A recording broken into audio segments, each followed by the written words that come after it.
کا مخدوم اشرف جہانگیر سمنانی کے آستانے پہ دیکھیں، غرض کہ آپ جس ولی کے آستانے پر جائیں، ہزاروں نہیں بلکہ لاکھوں کی تعداد میں جو ہے وہ لوگ جمع ہوتے ہیں۔ آخر یہ عرس کیوں ہوتا ہے؟ عرس کن لوگوں کا ہوتا ہے اور عرس کا مقصد کیا ہے؟ اگر آپ اس کو محسوس کرنے کی کوشش کریں تو محسوس کر سکتے ہیں۔ دنیا کے اندر لوگ آتے بھی ہیں اور آ کر دنیا سے چلے بھی جاتے ہیں۔ جو دنیا کے لیے جیتے ہیں ان لوگوں کا عرس نہیں ہوتا۔ جو اب کھانے پینے، روٹی اور کپڑے اور مکان کے لیے جیتے ہیں ان کا عرس نہیں ہوتا۔ عرس اللہ اکبر ان لوگوں کا نہیں ہوتا جو دنیا کے بن کر کے دنیا کی محبت میں جیتے ہیں، بلکہ ان کا عرس ہوتا ہے جو دنیا میں آ کر آخرت کی تیاری کرتے ہیں، جو دنیا میں آ کر اللہ کو راضی کرنے کی کوشش کرتے ہیں۔ میرے بھائیوں، اللہ رب العزت نے ہمیں اور آپ کو دنیا میں بھیجا، ہم بھی دنیا کے اندر اپنی زندگی کو گزار رہے ہیں۔ یہ دنیا مال جمع کرنے کی جگہ نہیں ہے، یہ دنیا گناہ کرنے کی جگہ نہیں ہے، یہ دنیا عیاشی کی جگہ نہیں ہے، یہ دنیا آوارگی کی جگہ نہیں ہے، یہ دنیا پاپ کرنے کی جگہ نہیں ہے۔ ہم زمین کے اوپر پاپ کرنے کے لیے نہیں آئے ہیں، بلکہ ہم زمین کے اوپر سجدہ کرنے کے لیے آئے ہیں۔ ہم زمین کے اوپر گانے سننے کے لیے نہیں آئے ہیں، بلکہ زمین کے اوپر تلاوت قرآن سننے کے لیے آئے ہیں، نعت مصطفیٰ سننے کے لیے آئے ہیں۔ ہمارا سینہ فخر سے چوڑا ہوتا ہے جب ہماری قوم کے جوان نعت رسول میں مگن ہو کر جلسوں کے اندر جھومتے ہیں۔ جس طریقے سے آپ جلسوں میں نعت رسول سے دلچسپی دکھاتے ہو، کاش کہ اپنے کمرے میں جب تم تنہا رہو تو اس وقت بھی نعت سے ایسے ہی محبت ہو جیسے تم جلسے میں نعت رسول سے محبت کرتے ہو۔ خدا کی عزت کی قسم یہ بات کہہ دوں میرے جوانوں، عشق رسول کے نام پہ منافق نہ بنو۔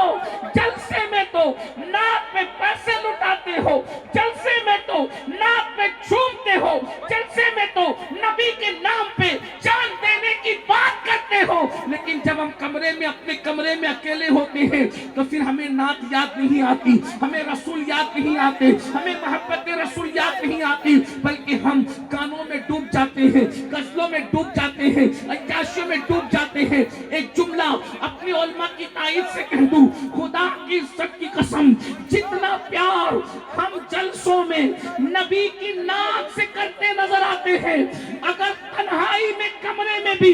یہی کیفیت ہو تو جلسوں میں علماء کے چہرے کی زیارت کرتے ہیں۔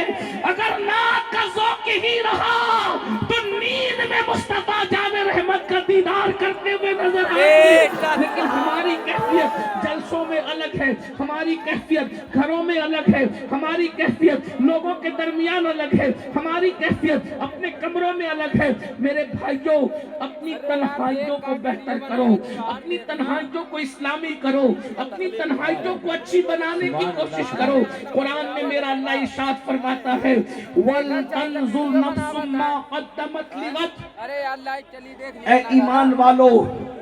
قیامت کے دن کے لیے تم کیا بھیج رہے ہو، کیا روانہ کر رہے ہو،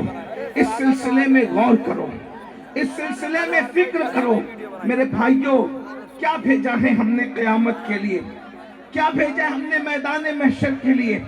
ہم نے کیا تیاری کی ہے؟ وہ قیامت کا دن، وہ میدان محشر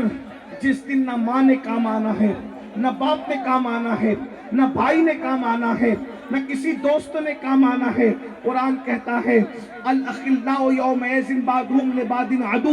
الا المتقین، کہ قیامت کے دن کوئی کام نہیں آئے گا، جتنے تمہارے پکے اور گہرے دوست ہیں وہ سب کے سب تمہارے دشمن بن جائیں گے۔ میرے بھائیوں، اس لیے میدان محشر کی تیاری کرو۔ بس میں آپ کے سامنے یہ بات رکھوں،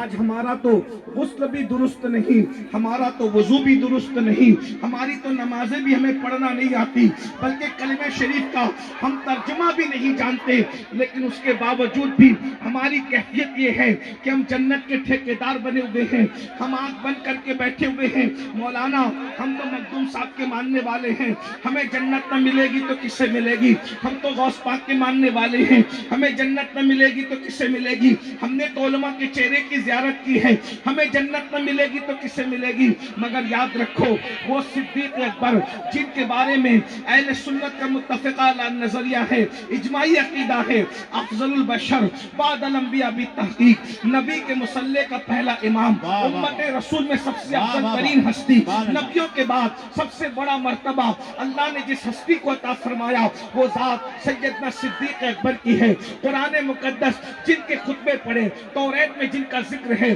انجیل میں جس کا ذکر ہے، زبور میں جس کا ذکر ہے، وہ صدیق اکبر جب آخرت کو یاد کرتے ہیں، قیامت کو یاد کرتے ہیں، میدان محشر کو یاد کرتے ہیں تو صدیق اکبر کی آنکھوں میں آنسو آتے ہیں۔ ذرا غور بھی تو کیجئے گا، جس نے اللہ اکبر علماء کو نہیں دیکھا، اللہ غور فرمائے، جس نے علماء کو یعنی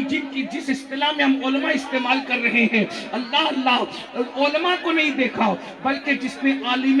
ما کانا و ما یکون کی زیارت کی ہے، جس نے سید الانبیاء کو دیکھا ہے، جس نے مصطفیٰ جان رحمت کو دیکھا ہے، جس نے رسولوں کے سردار کو دیکھا ہے، اندازہ فرمائے، ذرا غور فرمائیے، وہ صدیق اکبر جب میدان محشر کو یاد کرتے ہیں تو صدیق اکبر کی آنکھوں میں آنسو ہے، اور آپ اپنی زبان سے کہتے ہیں کاش میں انسان بنا کر پیدا نہ کیا گیا ہوتا، میں چڑیا ہوتا اور لوگ مجھے ذبح کر کے کھا جاتے، اور میں بھولا بسرا ہو جاتا، چڑیا بنا دیا گیا ہوتا، ذبح کر کے کھا گیا ہوتا، لوگ مجھے کھا چکے ہوتے، تاکہ قیامت کے دن میں میدان محشر میں اللہ کی بارگاہ میں جواب دینے سے بچ جاتا، میں رب کی بارگاہ میں جواب دینے سے بچ جاتا۔ مجھے بتاؤ، جس کی صبح رسول اللہ کا چہرہ دیکھنے میں گزرتی ہے، جس کی شام رسول اللہ کا چہرہ دیکھنے میں گزرتی ہے، وہ صدیق اکبر یہ کہہ رہے ہیں کہ کاش میں انسان بنا کر پیدا نہ کیا گیا ہوتا، میں ذبح کر دیا گیا ہوتا چڑیا کی شکل میں، تاکہ اللہ کی بارگاہ میں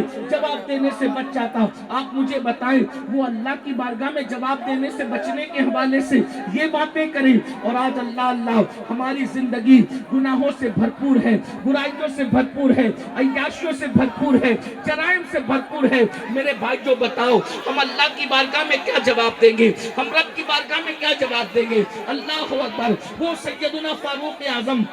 اللہ جن کو دیکھ کر شیطان اپنا رستہ تبدیل کر دے، وہ فاروق اعظم ایک مرتبہ سیدنا جبریل علیہ السلام کہتے نظر آئے، یا رسول اللہ اگر میں حضرت عمر حضرت نوح علیہ السلام کی عمر لے کر کے آؤں، اور یعنی 1000 سال کی عمر لے کر آؤں اور حضرت عمر کے فضائل بیان کروں تو یا رسول اللہ میری عمر ختم ہو جائے، 1000 سال کی عمر میری ختم ہو جائے، لیکن حضرت عمر کے فضائل ختم نہ ہو۔ وہ سیدنا فاروق اعظم کا حال یہ تھا، آخرت کو یاد کر کے اتنا روتے تھے، اتنا آنسو بہاتے تھے کہ آپ کے چہرے پر آنسوؤں کے نشان پڑ گئے تھے۔ میرے بھائیوں بتاؤ، جن لوگوں کو رسول اللہ نے جنت کی بشارتیں دی ہو، ان لوگوں کے خوف خدا کا یہ عالم ہے، ان لوگوں کی فکر آخرت کا یہ عالم ہے، اور ہم لوگوں کا حال یہ ہے۔ میرے بھائیوں، ہماری زندگی میں کوئی نیکی بھی نہیں ہے، ہماری زندگی میں کوئی عمل بھی نہیں ہے، اس کے باوجود بھی ہم لوگ بے فکر